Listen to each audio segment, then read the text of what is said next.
I am so tired of seeing a map that is all blue in the edges and red in the middle. Not because we can theoretically win by that being staying the same. But it's not enough, ladies and gentlemen. This country is too divided. Recently in North Carolina, Governor Palin said, quote, she was happy to be in, quote, a pro-American part of the country. Folks, just the other day, the beginning of this week, one of John McCain's advisors called some parts of this state, the state of Virginia, the real Virginia, as if the rest of your state was not the real Virginia. Look, folks, I was just in North Carolina, and I'm going back to North Carolina. We didn't even play.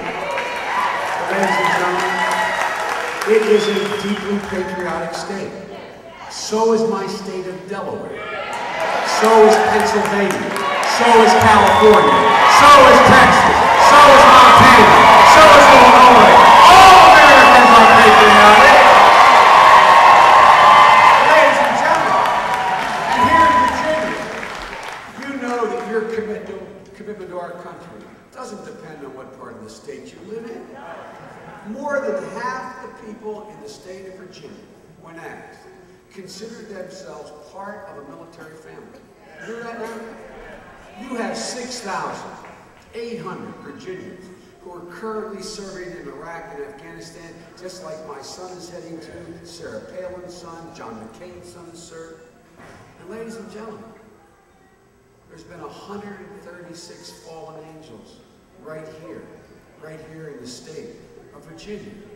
136 of your sons and daughters have given their lives. So folks, it's time to end this stuff. It's time to end this. We all love our country. We all are patriots. All Americans. All Americans. Look, folks, I know they won't do it, but that's why. That's why the McCain-Palin campaign should end these scurrilous phone calls. It's lie about Barack Obama. They question his character. They even question his patriotism. Ladies and gentlemen, we've had enough of this. You know, these tactics have been used well by our friends on the far right for a while. They're designed to do two things. As the delegates here know, the elected representatives. They're designed to do two things. One, they're designed to further divide our country because the only way they think they can win.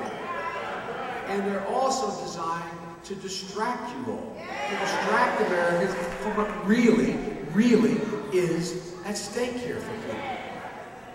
Ladies and gentlemen, Barack is going up with a 2-minute ad starting tomorrow, the rest of this campaign. You know how we're finishing out the campaign?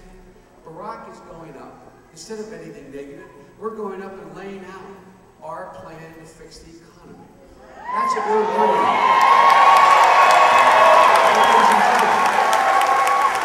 What does the McCain campaign continue to do? They don't want to do anything but talk about that. Ladies and gentlemen, I mean this as sincerely as I can say. When Barack and I were running separately, trying to get the nomination, and now together as a team, we were two of the people running who had one consistent theme from the day we started. And that was the overarching belief that for the good of the country, we have to end this politics of division.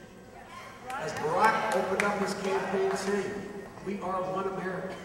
We are not a black America, a white America, an Asian America. We are not a Western America. We are not a Southern. We're all America. So folks, I want to tell you something. Barack Obama has a backbone of steel. He can take 10 more days of these personal attacks. But our country cannot take 4 more years of economic policies.